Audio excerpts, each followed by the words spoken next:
彼女たちは飛んだのか落ちたのか、話としてはそれだけの簡単な構造だ。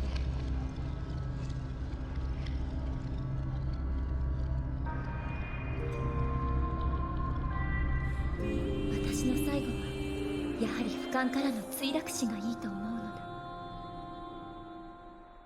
Fukan Fuke has a death at the center of it. Within the first 5 minutes, a girl falls to her own.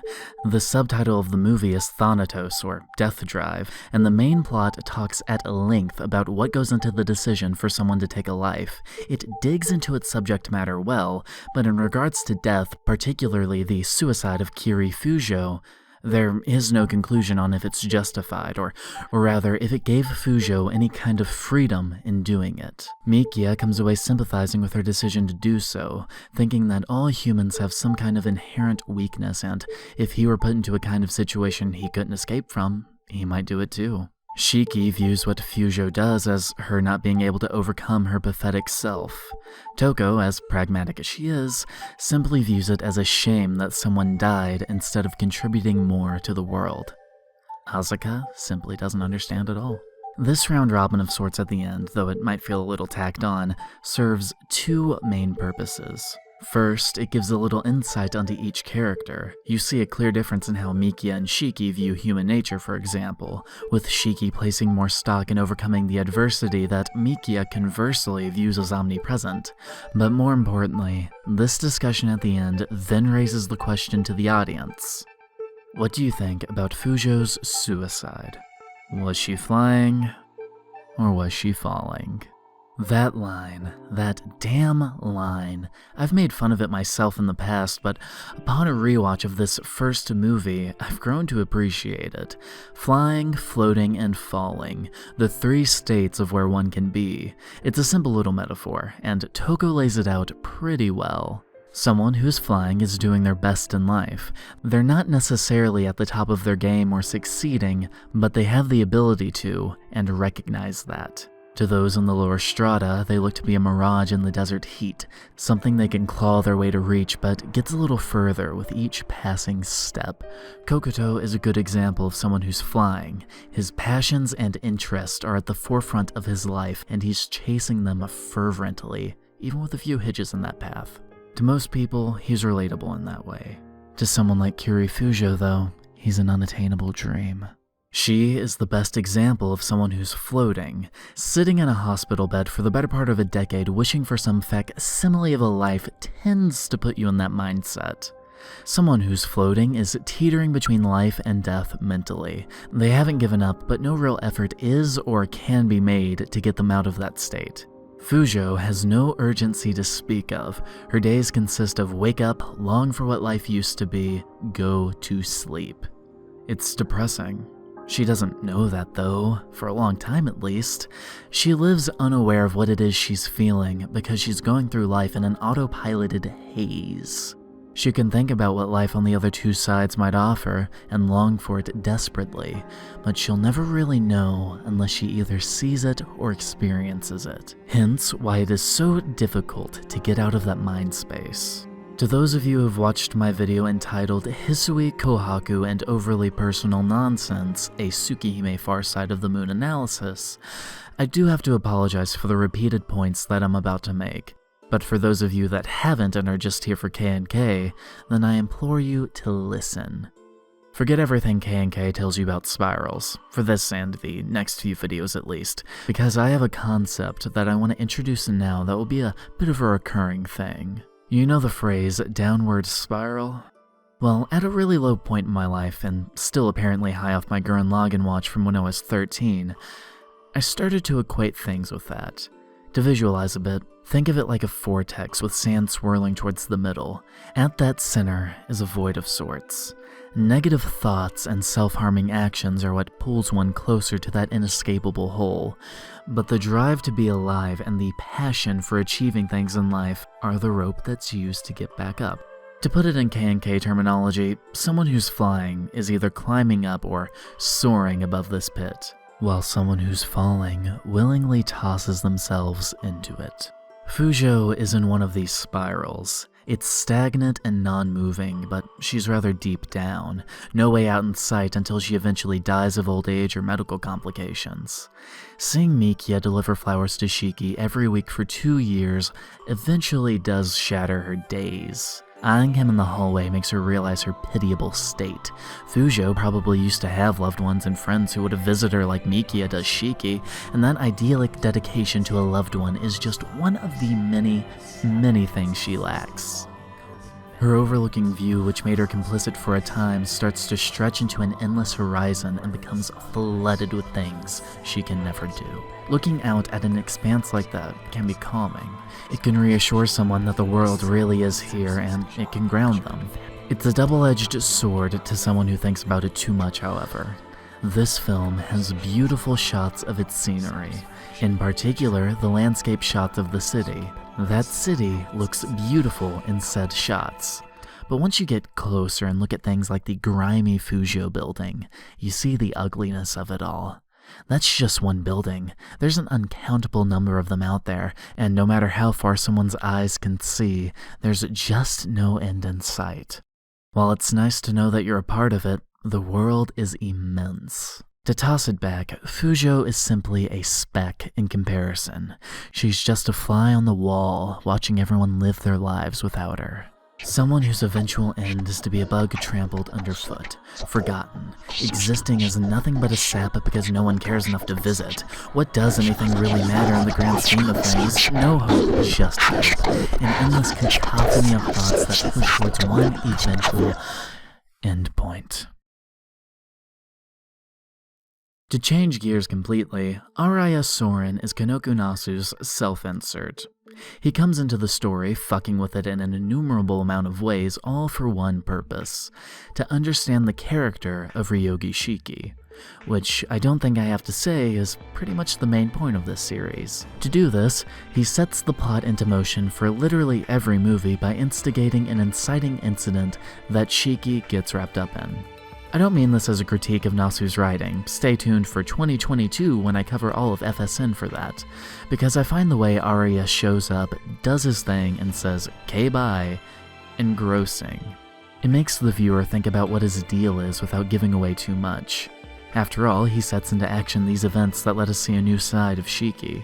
How can we not at least appreciate him a little bit? He operates as a sort of monkey's paw. He gives Fujo her wish of wanting to go into the outside world by giving her another body. Now, this body, it's not an actual body, more of a spirit or ghost that someone would need mystic eyes to see. Still, it's a form that she can go outside with, which, as contradictory as it might seem, ends up putting her back into her floating state, hovering just above her conclusion.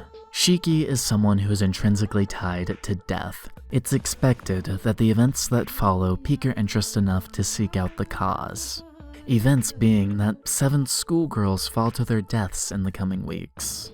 In regards to Fujo, nothing has fundamentally changed. She haunts the building her family used to own and still covets to live in the outside world. Her feelings of want manifest into a grudge that does nothing but take the lives of those who have what she desires. It's most apt to say that all Arya did was give form to her wistfully destructive thoughts. She entices the girls to come live in this world and play here, because if she can't go over there, then they must cross over to where she is. And that way she can have a hollow companionship beyond looking out of her window and wishing to be them. The 7 spirits that surround Fujo never speak and seem to only be there to show that regardless of what Fujo does, she'll never attain the everyday life they had. In the case of Mikia, she takes his consciousness because if she can't have him, no one can. Instead of overcoming her own weaknesses and keeping a bit of hope, Fujo falls back on all of her worst tendencies and simply continues to exist instead of living, to float instead of fly, to stay stagnant instead of moving. I don't know how many ways I can put it, but hopefully you all get the point. Ryougi Shiki makes a rather nice contrast to Fujo. The first time the two encounter each other, Shiki loses an arm, which, while not on the same level at all, still gives her a disability. The way in which she copes with said disability sets the difference between flying and floating in stone. The movie stays here, in Shiki's apartment, focused on her eating for a whole minute. This isn't to drum up sex appeal or to sell that strawberry Haagen-Dazs is fucking delicious. This is to show what it's like living with a disability. I have a heart condition. Some of you might know this already, but to those of you who don't, surprise I guess.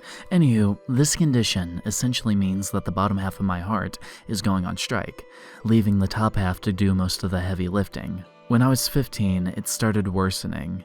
I couldn't walk to the end of the driveway to catch the school bus without feeling like I had just ran a marathon. When I was at school, I was habitually late or dead last to classes because going from place to place exhausted the fuck out of me. Best of all, I had what was essentially a permanent cold. Like, my immune system was god-awful. There wasn't a week from the ages of 6 to 14 where I didn't feel sick or extra sick for at least one day out of them. It only got a bit better at 15 because I was trying real damn hard to make my heart last longer by getting exercise. Something that was abysmal to do and made me feel like a death, but I thought the effort was paying off.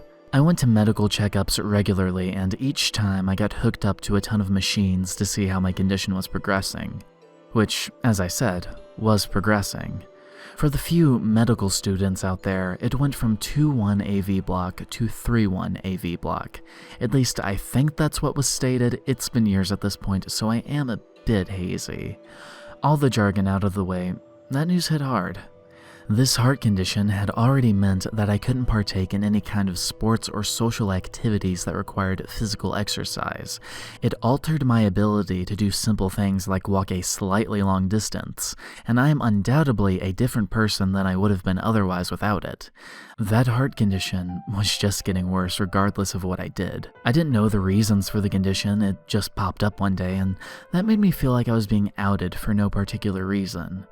I'm not bringing all this up for sympathy points. I'm bringing it up to say that living with a physical disability, be it minor or major, changes the way you live life, changes a person fundamentally. I have a pacemaker, which mitigates most of the problems now. I mean, I can't stand too close to microwaves, and I really do miss playing with magnets, but I'll get over that. It's because of my experiences, though, that just like Shiki getting a new arm, I'll always have a certain level of sympathy for anyone who goes through something similar. The scene of her sitting there and eating ice cream is important for that alone. Despite a major setback, Shiki pushes on. This scene lets you know more about the character of Ryougi Shiki than any line of dialogue spoken by her.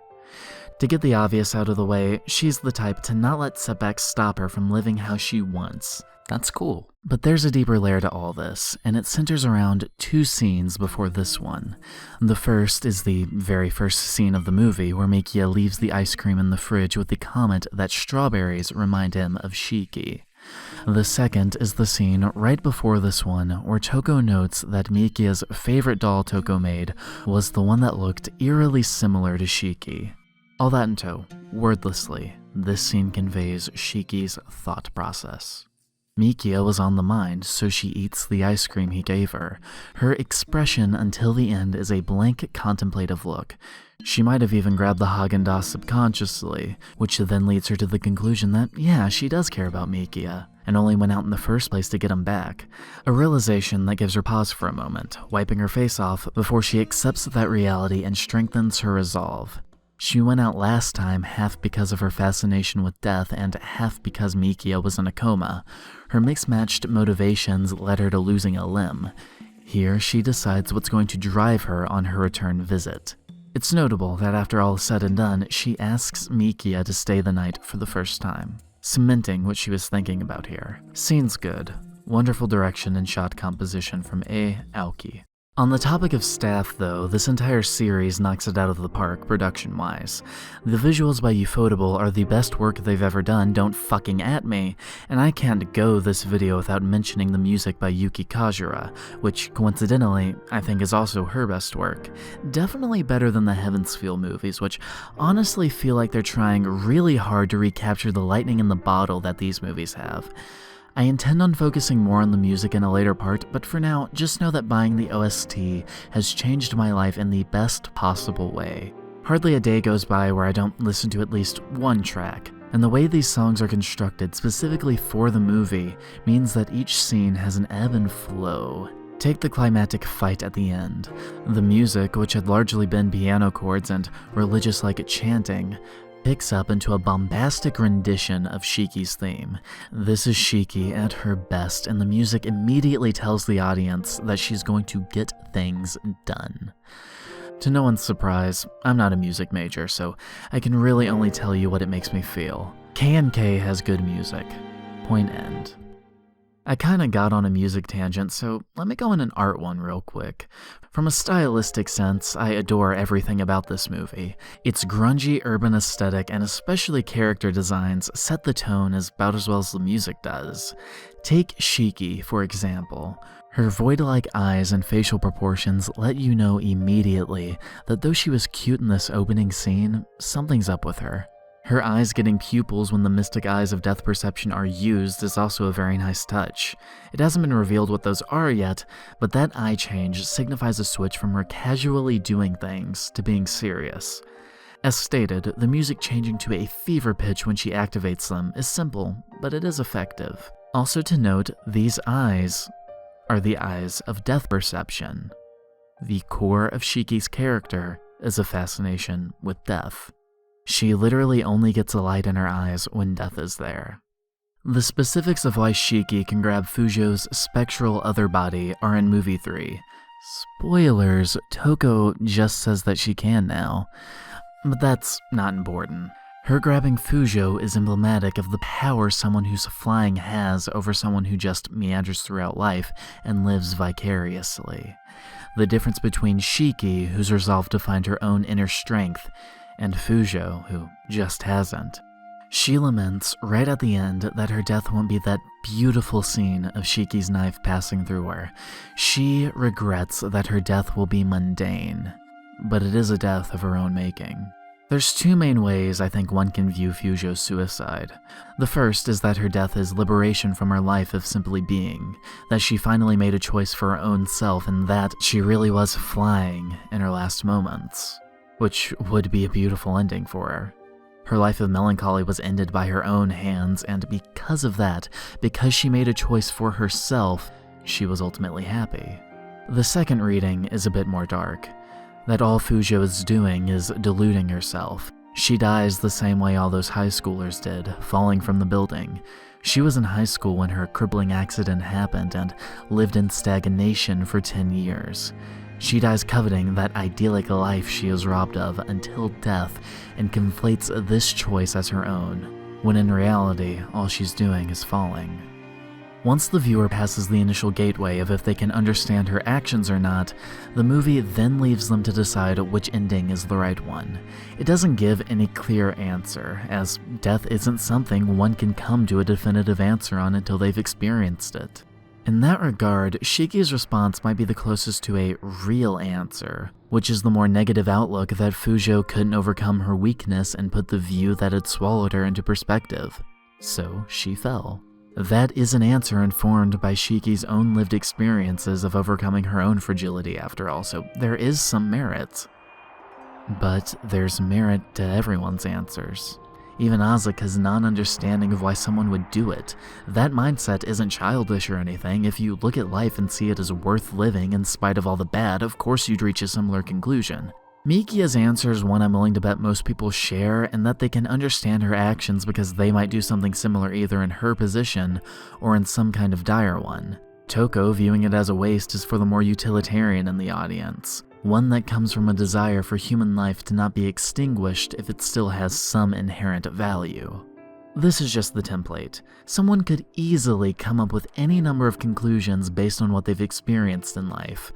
And that way, I really do appreciate this movie. Hell, thinking it's overly pretentious is a viewpoint I see as interesting to the whole conversation that can be spawned from it. After all, Nasu has admitted embarrassment over the first chapter of K&K, and the film makes fun of itself, calling its main theme of flying or falling something from a cheap novel. Personally, I get why Fujo did what she did. Living in stagnation for 10 years is going to warp anyone's mentality, and I find it important to note that it's only in her last moments that despite her frail limbs and failing eyesight, that she stood up, took in her overlooking view one last time, and was content. That vast landscape didn't overwhelm her, it embraced her. I find it difficult to condone her actions, but at the same time, I don't have the heart to say that she should have lived the rest of her pitiable life out on the off chance she doesn't spend the rest of it being overwhelmed by that view. Could she have lived a decent life, found drive and passion for something that makes her truly happy and flying above her own spiral? Maybe. Though who's to say that that life's worth more than her last moments, which truly were her own? A detail I didn't notice until this viewing was the trippy imagery at the beginning. It's the dream Mikia talks about at the end about a butterfly who was chasing a dragonfly and flapped its wings so hard to emulate the dragonfly that it ended up burning out. Saying about it, if it floated, sure, it could have lived longer, but it knew what it was like to really fly. It couldn't go back after it cleared that vault. Jeez, they're getting on thick, huh, Nasu? The analysis of the first movie is over now, so I'll see you all soon for Murder Speculation Part 1. If you like videos like this, consider visiting my Patreon page, where you can support my work and gain access to the coveted Sleepy Time podcast. Other than that, standard YouTube shilling. You all know what I'm talking about. Goodbye for now, everyone.